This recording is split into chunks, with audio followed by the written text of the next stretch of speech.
صلى الله عليك يا رسول الله وعلى أهل بيتك المظلومين.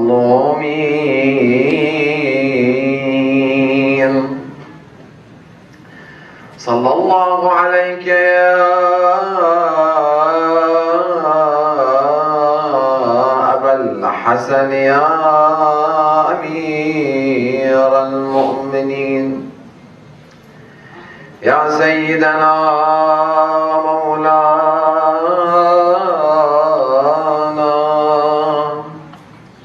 إنا توجهنا واستشفعنا وتوسلنا بك إلى الله، وقدمناك بين يدي حاجاتنا يا وجيها عند الله، اشفع لنا عند الله يا وجيها عند الله، اشفع لنا عند الله. صلى الله عليك يا رسول الله، صلى الله عليك يا أبا عبد الله، وعلى الأرواح التي حلت بفنائك، عليك مني سلام الله أبدا ما بقيت وبقي الليل والنهار، ولا جعله الله آخر العهد مني لزيارتكم. السلام على الحسين وعلى علي بن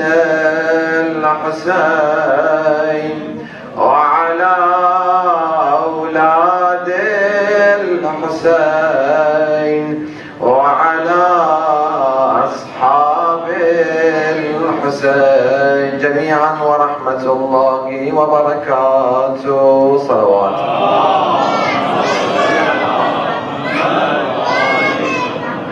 Inshallah, this year will be the year of the appearance of our beloved Imam Zaman Ajjallah Ta'ala Farj Sharif with the blessing of another now. Salawat.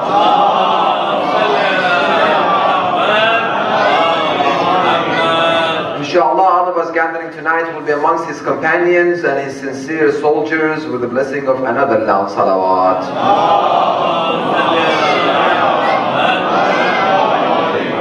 اللهم لا تدع خصلة تعاب مني إلا أصلحتها، ولا عائبة أؤنب بها إلا حسنتها، ولا أكرمة في ناقصة إلا أتممتها. Oh Allah, don't let any bad character accept correcting it, and any bad trait that I have which I will be blamed, and no deficiencies, noble traits unless you complete it. Another phrase from Dua Makarimul Akhlaq by our fourth Imam, Imam Zain al-Abidin alayhi salam, which again we have to thank Allah subhanahu wa ta'ala that gave us the blessing to read this dua and to understand the meanings of this dua, and also to give us the blessing to be able to apply the teachings of this dua, inshaAllah. Typically, as a human being, we love ourselves. And that becomes a very, very dangerous concept. Loving oneself is a very dangerous concept because it leads to something which is more dangerous. And that is that I'm not going to see any more bad in my own character. I'm not going to find anything wrong within me. Because I love myself, everything that I do, I think it is right. and I have justification for it. Sometimes Allah subhanahu wa ta'ala places people in front of us to correct our mistake, but I'm so much in love with myself and I have praised myself so much and my own character that I cannot hear the person. I hear him, but I cannot hear him, meaning I don't understand what is he talking about, and I don't take it into consideration what is he advising. We read Quran, no understanding. Hadith, no understanding. Attend lectures, no understanding. Parents advise us, no understanding. Friends tell us this is wrong, what you're doing.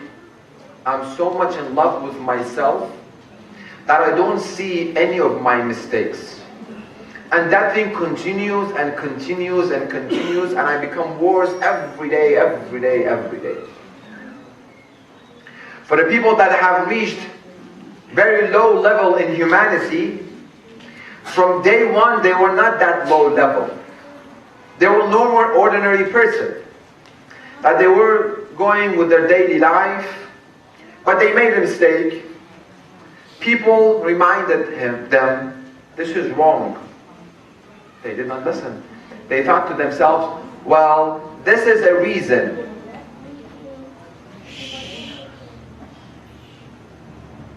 Again, we justify our own act. Because of this and this and this, I did this.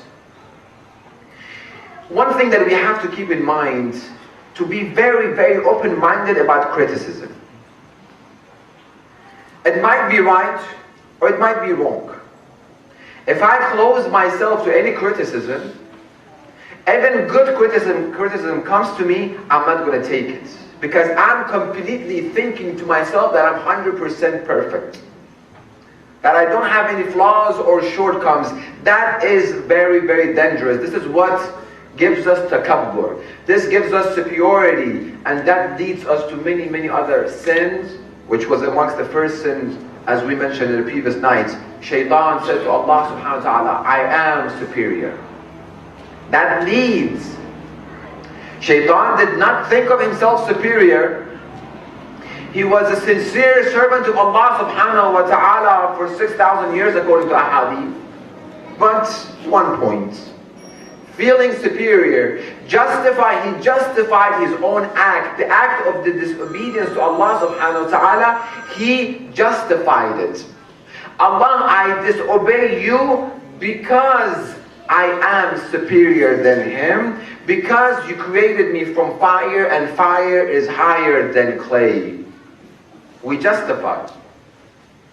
So let me think of my own daily action. In the house, the kids do something. Brothers, please recite al-salawat and move forwards. This space here, please come forward. Move forward. Another salawat for the reappearance of our Imam, inshaAllah.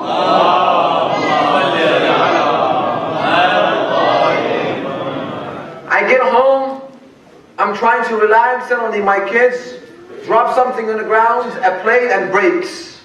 That was enough for my anger to kick in. You were blind, you did not see this, what is this? And we justified, I'm tired, I came from 8 hours of work, and he broke a plate. What could I break? Right now, by me getting angry, will this plate come back? No, it's already broken. And you know what that leads to? The problem with that, a lot of time, I don't think about my own little act with my kids. So when they grew up and they make a mistake outside, they do something wrong, they know that if they come and tell me, I will beat them to the end, because they have seen me because of one plate, what I have done to them. Imagine if they come and tell me, for example, I did X haram. That relationship between the parents and the kids completely broken. That relationship cannot build overnight. For 18 years, whatever he did, shh, don't do it. Sit, this is not right. Be careful, don't. Kids have to be free. There are a lot of lectures to be given about raising kids. Going back. So I have to supervise my nafs. As soon as there is something haram that I'm doing, I'm about to justify it, I should know that justification is one of the acts of shaitan. He justified his act in the disobedience of Allah subhanahu wa ta'ala. This is haram? Okay, haram. There is no justification for haram. There are exceptions. For example, it says haram to eat pork. But if you're in the middle of the desert, you're about to die from hunger, you're allowed, if you should, it becomes wajib upon you to eat a small portion of that pork for you to stay alive. There are exceptions, but many of these exceptions doesn't apply to our life. Well, brother, there was no other thing and I just got into it. No. Let's not get to the route of justification, because shaitan is going to come from that avenue and is going to come again and again and again. I was in the room and then she was there. The person could have justified his act, Prophet Yusuf, as we said. Oh Allah, I'm in the room, she's the queen, 7 doors closed. I had no other choice. And I let myself into this haram. No. He does not justify his own act of haram. Haram is haram. Halal is halal. Wajib is wajib. Well, if I pray at work, people will look at me. Let them look at you. Let them look at you. Alhamdulillah, Allah has, it's all blessing of Allah, has gave me courage. When I travel, in the middle of airport, I put my turban with amam, I say, Allahu Akbar, I pray. Some people look. Okay, let them look. They have the right to look. I am different than them. And I'm doing something different. Imagine somebody in the middle of the airport start exercising. Everybody will look at me. Let them look. My salah is wajib. Well, I don't think there is a clean area. Again, let's not justify. If there is a possibility for me to pray my prayer on time, and I can push my salah, let it my time, let it my break, 5-10 minutes here there for my salah to be on time, why not? So let's not get into the act of justifying our own acts. Tonight we're asking Allah subhanahu wa ta'ala, oh Allah, don't let any bad character in me except correcting it. Oh Allah, I want you to correct my mistakes, my flaws, my shortcomings. Is it enough to just do dua? No. We do dua and amal. الَّذِينَ آمَنُوا وَعَمِلُوا الصَّالِحَاتِ. We do dua. Every night we do dua. But at the same time, I have to take a very, very strong and detailed action in correcting my own mistakes, shortcomings and flaws, which none of us sitting here are ma'soom. Anybody can raise their hand to say, I'm ma'soom, I'm sinless, I'm flawless, I don't have any shortcoming. We have.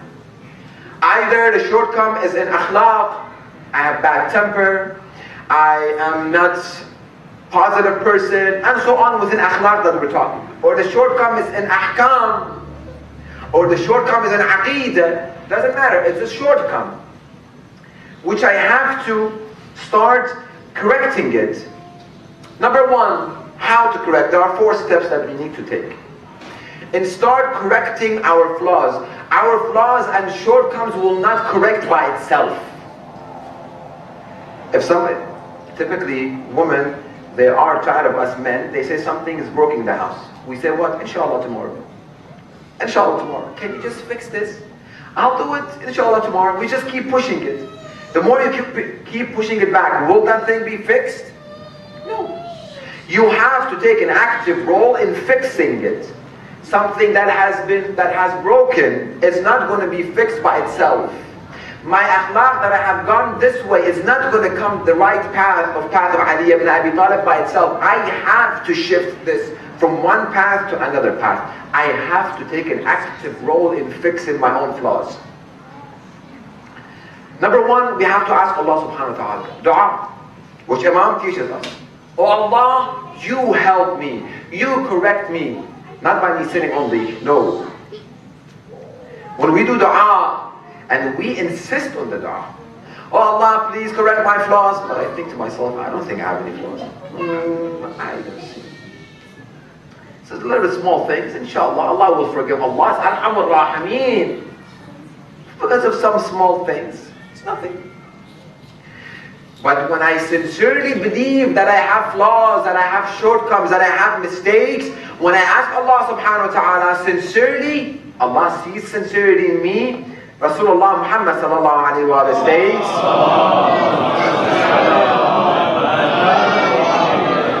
when he sees that sincerity that I really, really want to change, Rasulullah says, إِذَا أَرَادَ اللَّهُ بِعَبْدٍ خَيْرًا.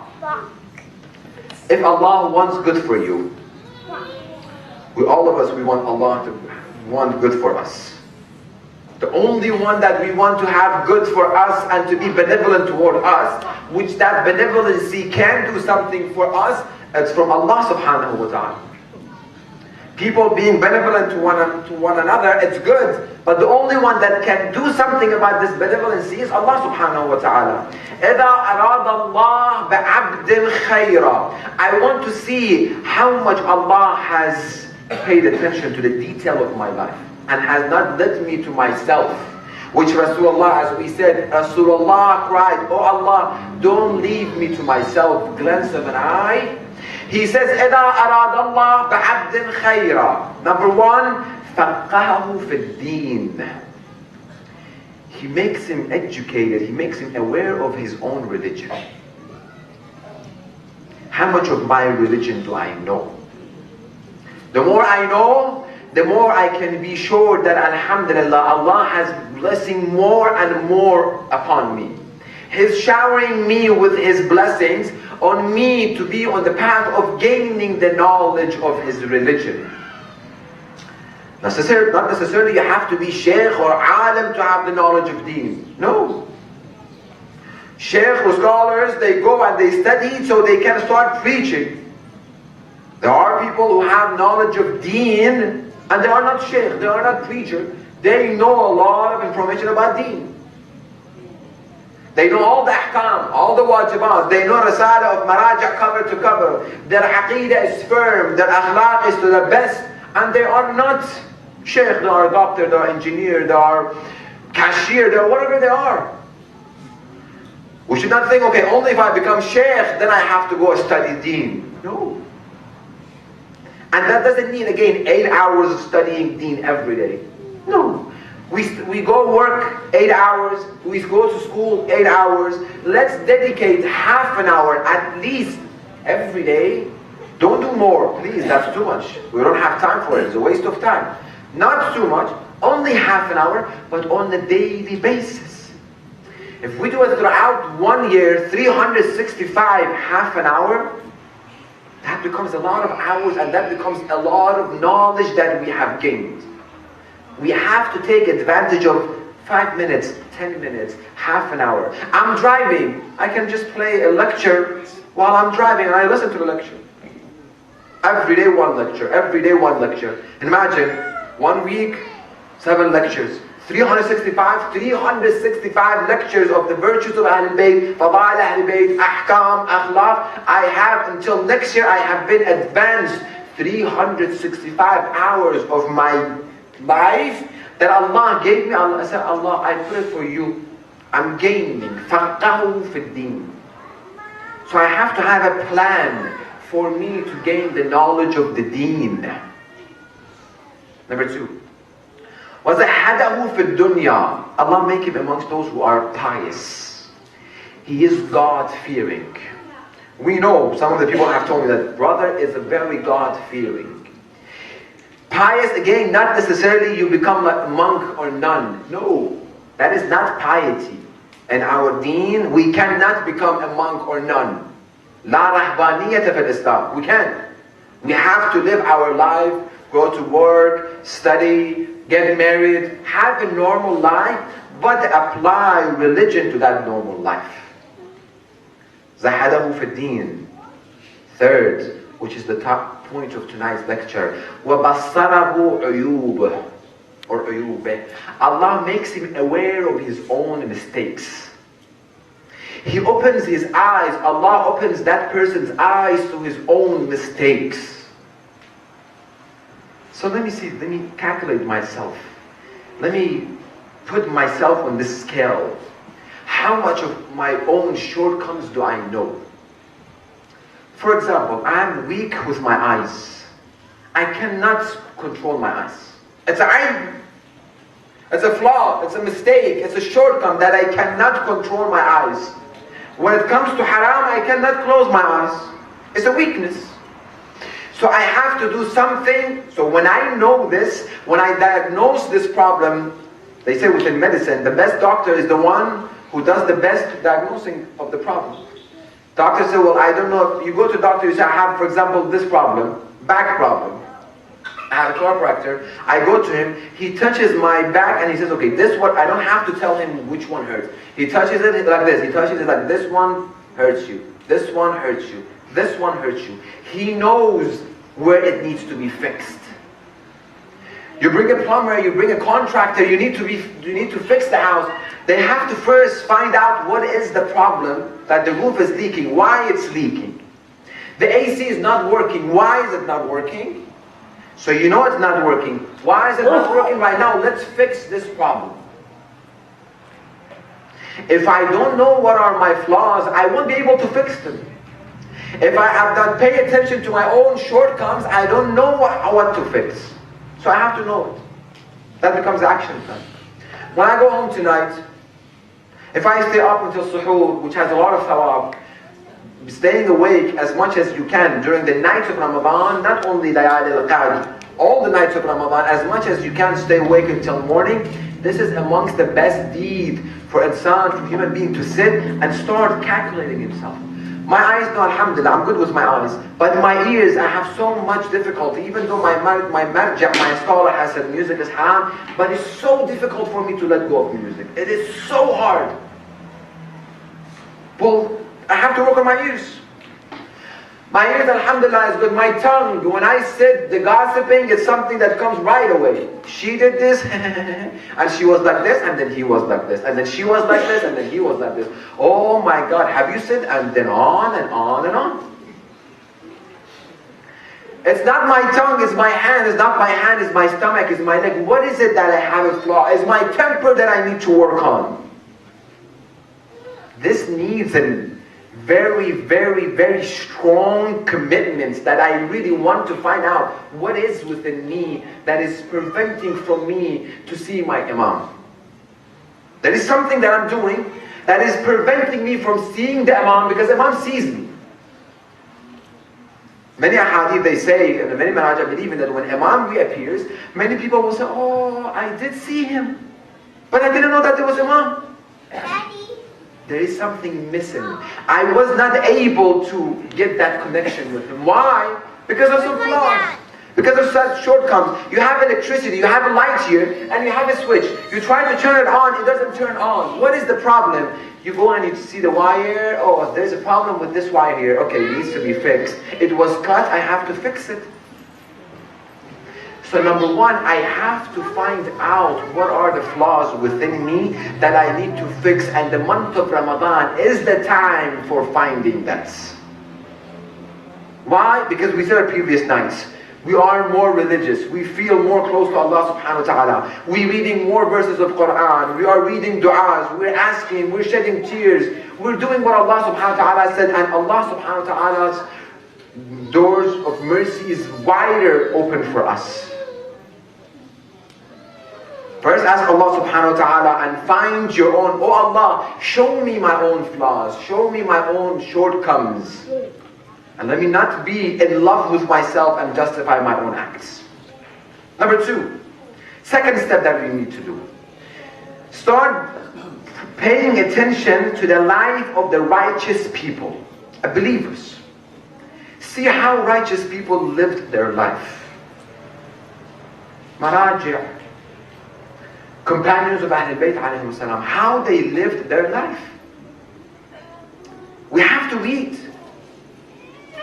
We have to find out what did they do that they reached this level of piety. They were able to do it. Let me give you a very small story. There was a sheikh during the time of the great marja, Sheikh Mustafa Akhound, one of the great scholars and marja' taqleed that we have within our history. This sheikh sleeps, that is the student of Sheikh Mustafa Akhound. He sleeps. He sees shaitan, and he has a lot of strings. Goes from strings to ropes, from ropes to chains, small chain to thick, very thick chains. Probably I've heard this story. Beautiful story. He asked shaitan, what are these strings, ropes, chains, thick chains? He said, this is what I do. I put the string or the rope or the chain around the neck, people's neck, and I drag them to myself. Based on the level of their iman, I use different. If it's a weak iman, I'm going to use just a string. Very, very narrow string. If there are a lot of stronger iman, I bring a rope. Stronger iman, I bring a chain. Stronger iman, I bring a very, very, very thick chain to drag them. He said, I saw there is a very thick chain that has been cut 3 times. I don't know what happened with that chain. He said, last night I tried to deviate a person 3 times. I put the chain on his neck and he cuts it. I put the chain on his neck and he cuts it. The 3rd time he cuts it, I gave up. Who is that person? Ayatollah al-Uzma Sheikh Mustafa Akhound. Okay. He said, how about me?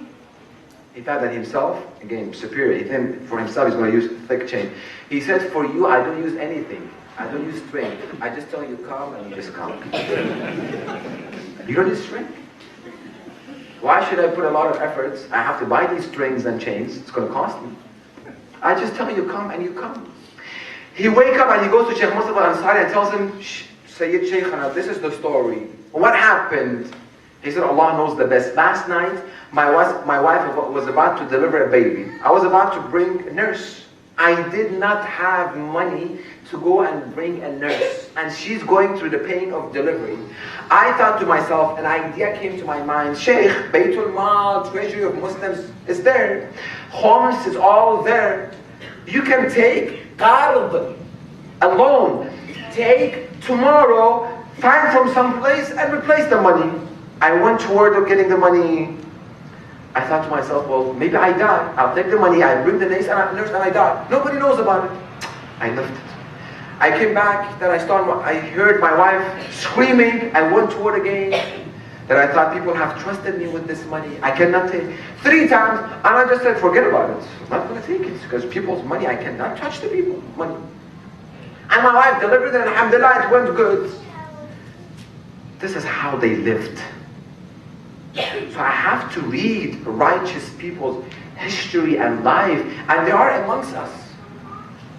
They are, these believers, these mu'mins are amongst us, but we have to look for them. When I have a business and I want an investor, I go around the community. Who has money? Who likes to invest money? I keep looking, and I keep thinking, and I keep asking back and forth. I observe people who has money, start sitting with people, and then I find the right person. Here's my business. How about you invest in my business? And then we become partners. I keep looking for it. These believers exist within our own community. It is Allah's mercy upon us that we have them, but we have to look after them, find them. That's the second step.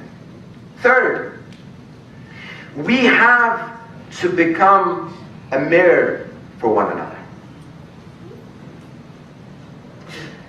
قال علي عليه السلام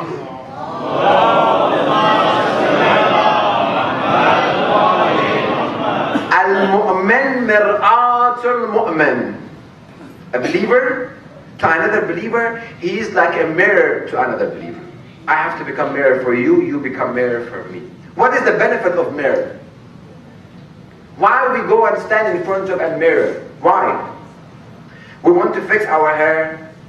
We want to see what is wrong with our appearance, and to make sure we fix it, fix my hair and put gel and fix my beard and groom it and everything. And I want to stand in front of people and make sure I look nice. I want to fix my appearance. I stand in front of a mirror. If I want to fix my character, if I want to fix my shortcomings, I have to stand in front of another believer. That believer is my mirror. Has it been a time that you stand in front of a mirror and it showed you your ugly picture. You woke up in the morning, bad hair day. It was not, look at your mirror. What is this that you're showing me? Can you show me a better picture of mine? I cannot show you a better picture of yours. This is who you are. Do we get upset with the mirror? I'm going to break this mirror. Forget about it. Every time I come in front of this mirror, it shows me my bad appearance. Okay, because you have bad appearance. You have to go and change. You have to put better clothes. You have to groom your hair. Your hair is not the way that it's supposed to be. We never get upset on the mirror. We have to become a mirror for one another in order to be able to fix our own and one another flaws. The best place for this to start is in our houses. Wife and husband are the best two people that they can start. But as husband, we say, how dare you women tell me this, I'm wrong. You guys are women and we are men. And Allah subhanahu wa ta'ala says in Quran, الرجال قوامون على النساء. How dare you tell me I'm wrong? Let's call the Sheikh for talaq. You laugh? But this is the reality. It's a reality. My younger kid tells me that this is what you did, it was wrong. Get into your room. Who taught you this? Your mom? I knew your mom taught you this. Let it be 18-year-old advising me. Why? Al-Mu'min. Imam didn't say Al-Mu'min al-Rajul or Al-Mu'min al-Imra'a or Kabir fi sin, an older guy or a woman or man. No, Al-Mu'min, a believer, becomes a mirror for another person.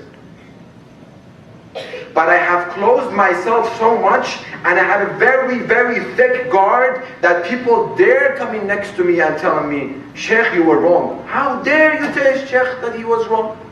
You tell Sheikh he's going to have fatwa against you tomorrow. Because Sheikh, they know more than everyone else. Nobody knows. I only know and nobody knows. Where did this come from? Where did this arrogance start coming to me and people are afraid of coming toward me? When we want to change, we go in our house. We want to change. For example, we want to go for a wedding. What do? Us typically, we ask our wife, do you think this tie matches this shirt? Should I wear this shirt or this tie? This belt matches my accessory. Does this match? And we take their opinion. Why we don't take their opinion in our akhlaq? Brother Imam Ali alayhi salam said their mind is a little bit not completed. Please, brother, what is this kind of justification? What is this? When we like it, we take the verses of Quran and the hadith of Al-Bayt, which is not the right place. Who said the women are less? Who said it? That they cannot correct our mistakes. We said in previous night, Allah says, وَنَّ لِبَاسٌ لَكُمْ. They are the garments for you. Husband to wife, wife to husband, back and forth, kids.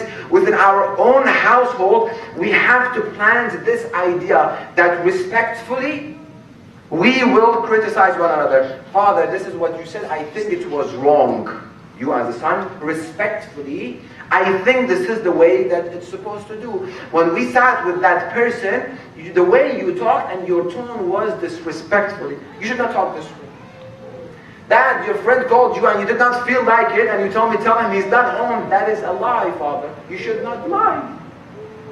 We tell people we're going to be on time, we're going to be there at 7:30 and it's still at 7 o'clock and Father, you were sitting and you were not prepared. And while we were going, you tell them, you know, there was rush hours and you know in America it's rush hour. It's a lie. It has to start within our own households that we open this idea of receiving criticism, and it starts with us men. That accepting and appreciating when our women tell us, okay, this was what you did, it was wrong. But I have become Fir'aun in my house that my wife thinks as soon as she says something, I will do to her as Fir'aun did to Hajar. Of course she's going to hold guard. Okay, whatever you want to do, just do it. Then that grows into our own community. To our own community, mashallah, all of us here. We have to start being open to receive people's criticism and what they think about us. A beautiful book that if you can read it, and you can take lessons to practice it and put it in our own Faith by Jack Canfield, which I mentioned the name, The Success Principles. Very beautiful book, very beautiful. He says that one of our success will come from a very good point, that you go around your co-worker, your wife, your kids, your classmates, all of the people who are surrounding you, they have some ideas about you. They have seen something about you, which typically they go and they tell other people. Sit with them. Assalamu alaikum, alaikum assalam, how are you? I really want to know, how do you rate our relationship?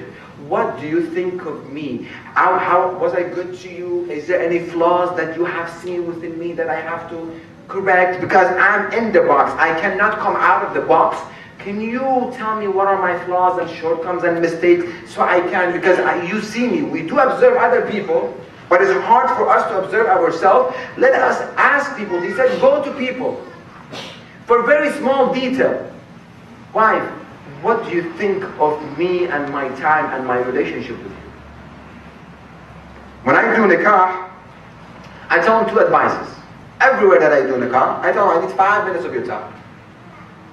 Forget about the first one, I'll tell you the second one, which goes to our point. I say always, any years that you've been married, 10 years, 20, 40, 50 years, set a date within a week, Monday, Friday, Saturday, that is your day off. Sit, put the kids to sleep, not in the bedroom, because bedroom has its own thing. Sit in the dining room, have a cup of coffee, water, drink. Husband tells his wife, wife, this past week, you did this, I really appreciate it. Thank you so much. And when people are appreciated and they're being thanked, they're going to do it more. And also, you did this, I really didn't like it. It upsets me. Can you stop doing it? And the wife to the husband, the same thing. So we start understanding one another. We don't communicate. We think she knows what we need. And if she doesn't do it, you didn't know? No, she doesn't know. She doesn't have ilm of ghaib, knowledge of unseen. She doesn't have it. And she would say, well, you didn't know this is what I like. Well, I didn't know. Just tell me what you like and what you dislike. So I will do more. Why can't we do this with the rest of our own family as brothers and sisters that we are sitting here? Brother, anytime that you see the flaws, shortcomings, please come tell me. I am helping him not to get in hellfire. Why? Because majority of the people, they go and they tell other people, and that becomes gossip and ghiba, and they get a sin. Tell me. I'm sure I can fix it. By you telling someone else, nothing is going to happen to me. If you really like me, if you really want me to improve, please come and tell me. And I have to show an open door to them. Not when they come and they tell me once, I hold guard myself and I start defending and I start getting angry. Well, guess what? Next time they're not going to come to me. During the beginning of Islam, people would walk within the streets and they would say, Rahimallah man ahda ilayya uyubi. They would walk in the street and they would say, may Allah bless the one who gifts me my own mistake. When we go to wedding, what do? We said, please don't bring any boxes, and then so people can bring us gift cards. We expect and we tell people what to bring. People in the beginning, they used to say, may Allah have mercy on the person who gives me gift. What is that gift that you are sending mercy? For him to come to me and tell me what is my mistake. This was their dua for one another. More. We read these kind of books, Jack Canfield, these secular or Christian or religious people today, but these hadith existed 1400 years ago within our faith. قال الصادق عليه السلام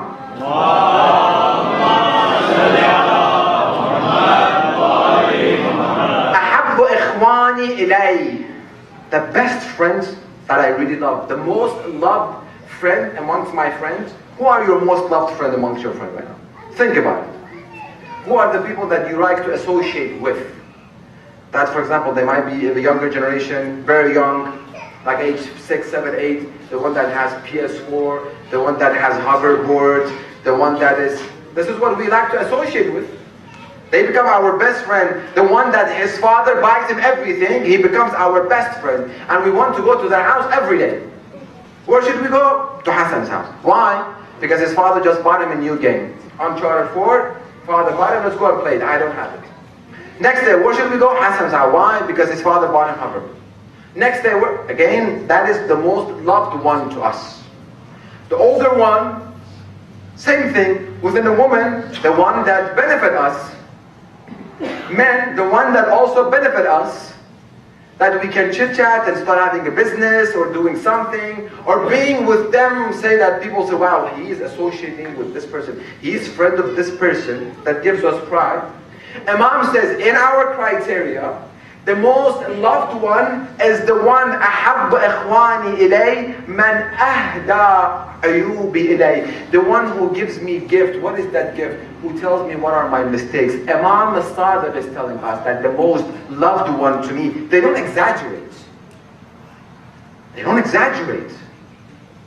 And they showed openness to people to come criticizing. The same Imam al-Sadiq alayhi salam, he was one day, in the middle of the day, he was working in his farm and planting and digging. A person came and he started criticizing the Imam. See how much Imam has shown open door to people and come and criticize him. The person told Imam, Imam, I thought you are a person of akhirah, you think of akhirah. In the middle of the day, you're working so hard. How will you face Allah if you die in this condition? Look how he talks with the Imam. Isn't it that Imam has shown him that you can come and criticize me? Or like other people, like other khulafa, as soon as they would criticize, get the sword and chop his guy's head. Imam says, this is the way that I want. If I die within this, I will die as a shaheed. I would love to face Allah subhanahu wa ta'ala in this way. Why? Because I'm working hard to provide for my family from my own hand. And my hands are a blessing hand because I'm working for my family. Bringing halal rizq for my family. These are the people that we have to be proud. Why should we be proud of Ahlul Bayt alayhim salam? Because people came openly to their face, criticized them, even though they're Allah's representative of an earth. But their heart was so much open that they accepted criticism. But me, Sheikh, astaghfirullah. If you criticize the Sheikh, Allah will put you at the lower level of hellfire. But Imam al-Sadiq, Imam Ali ibn Abi Talib, and Ahlul Bayt alayhim salam,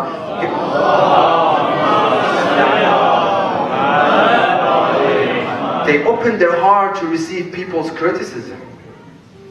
The same hadith also from Imam Ali alayhi salam, which states, the closest friend to you should be the one who tells you about your flaws and shortcomings and mistakes and help you in the path of your success. And there are many hadith, one or two more because I'm running out of time, which is very, very important. Imam Musa ibn Jafaria al-Kadhim alayhi salam.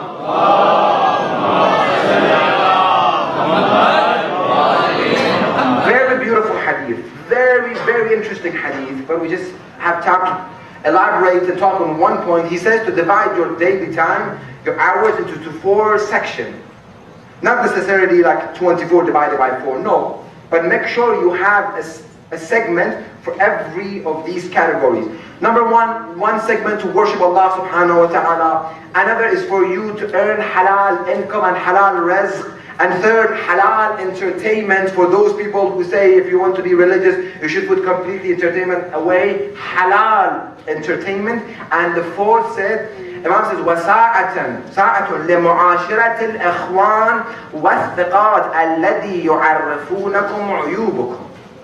A segment of your day, you should associate yourself with people. Which kind of people you should associate? What are the criteria of those people? The ones that are ma'asharat al-ikhwan, your brothers, وَالثِّقَاتِ, that you trust them. الَّذِينَ, those, they will teach you, educate you. They will tell you to your face, عُيُوبُكُمْ, your aibs, your mistakes, your shortcomings and your flaws. On a daily basis, you should associate with those people who will teach you that وَيُخَلِّصُونَ لَكُمْ فِي الْبَاطِلِ, and they are sincere towards you. So let me do calculation. Who are my friends?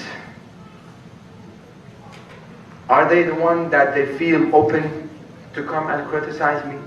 If not, let me start finding those people. Or within my own friends, let me tell them, please, from now on, whatever you see that I have done wrong, come and tell me, please. Do it. These are the steps that we can take in developing ourselves, correcting our mistakes. So number one, asking Allah subhanahu wa ta'ala to show our uyub. And within that, let me keep diagnosing myself. Every day, let me diagnose myself. What I have done today that was wrong. Then read the life of the people who are righteous. See the people who are believers. See their life, how they live.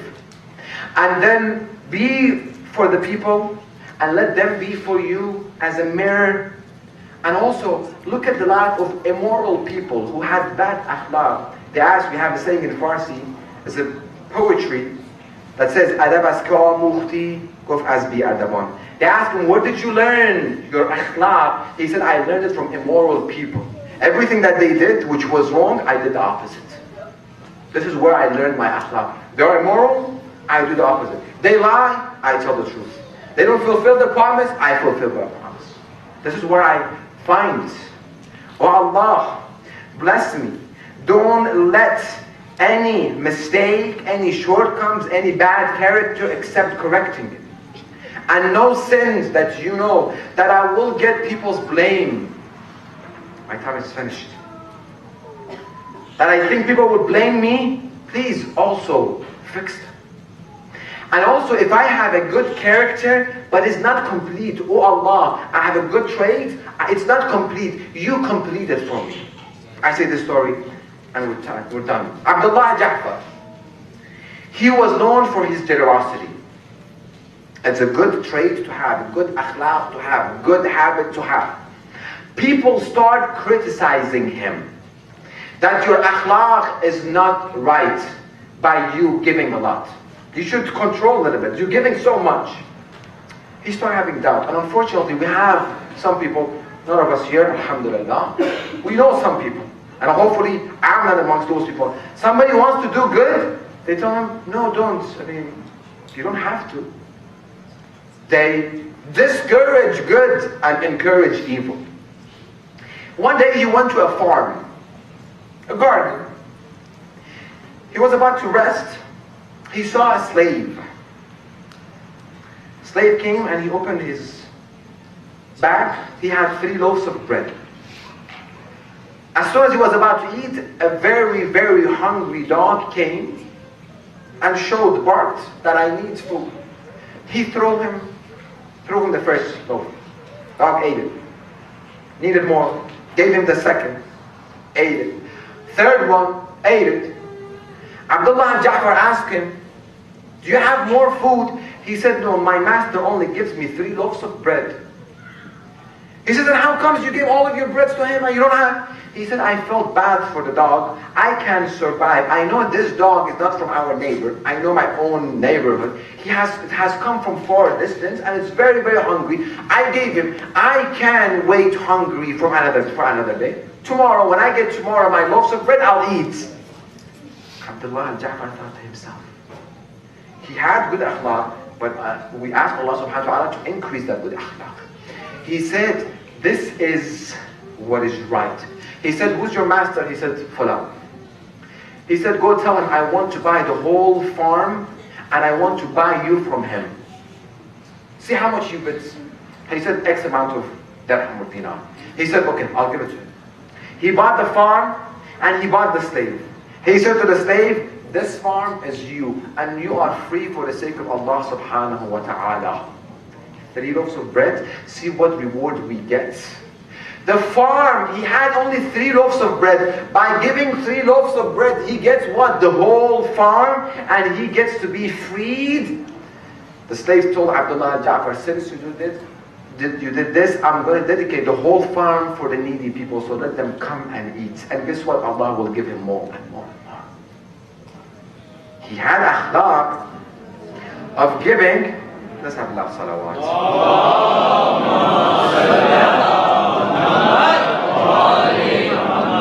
We have to get to this mindset of that akhlaq of ours. Oh Allah, whatever I have the akhlaq, the hand of giving. Complete that akhlaq. Let me be always. I have good akhlaq of controlling my temper, but sometimes here and there, oh akhlaq, I can control it. To this degree I can control it. But when people walk on my nerve more, I get agitated. Oh Allah, help me also to that. I have the courage of keeping my hat of religiosity anywhere I go, but sometimes I might fall. Oh Allah, take my hands. I need you to help me. And if we ask Allah subhanahu wa ta'ala sincerely, and if we take practical action, we do something about it, it's all about doing something about it. Allah subhanahu wa ta'ala will put the righteous people around you. He will introduce you to the people that you will have, oh my God, I used to meet him every day.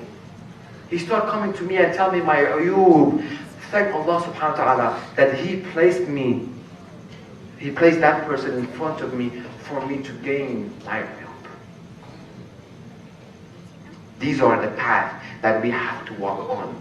These are the things that we have to ask Allah subhanahu wa ta'ala for, which gives us success in this dunya and success in akhirah.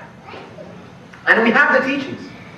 The teachings of Ahlul Bayt, ahadith of Ahlul Bayt, is nothing that I have gone to some book that nobody knows about these books. No, these ahadith exist within all of our ahadith book. And the teachings of Ahlul Bayt, we just have to go, look for them, put our mind to read them, and take one hadith a week and apply it. We cannot imagine what the orphans have gone through starting today. The orphans of Kufa, that they had a backbone. They felt comfortable while Ali ibn Abi Talib was there. Why? Because they knew that there is someone who's going to look after them. If the time of need comes, there is someone that will give them and grant them their needs. If we can turn off the lights. They knew that if they are hungry, it's Ali ibn Abi Talib alayhi salam that in the middle of the night, slowly he comes and he goes in all the very dirt poor neighborhood and he puts next to their head a loaf of bread and a couple of dates. So when they wake up in the morning, they have something to eat.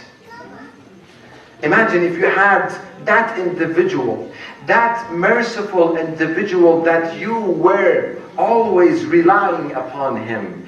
Those orphans that one day, one of the orphans, another story, Imam Ali ibn Abi Talib was walking. He was walking and he saw an orphan is crying. He comes to him. He said, why are you crying? He said, I don't have a sheep to play with him. Imam said, I become your sheep. Imam bent down. He became like the way that a sheep is. And he told him, you get on my back. I become your sheep. He said, Imam, can you make the noise of sheep? Imam started making the noise of sheep. Imagine this orphan that has seen this person doing whatever it takes for an orphan to have a smile on his face. They have heard today they heard when they woke up by the time of Salah, they have heard that their master, they have heard that their Imam has been struck.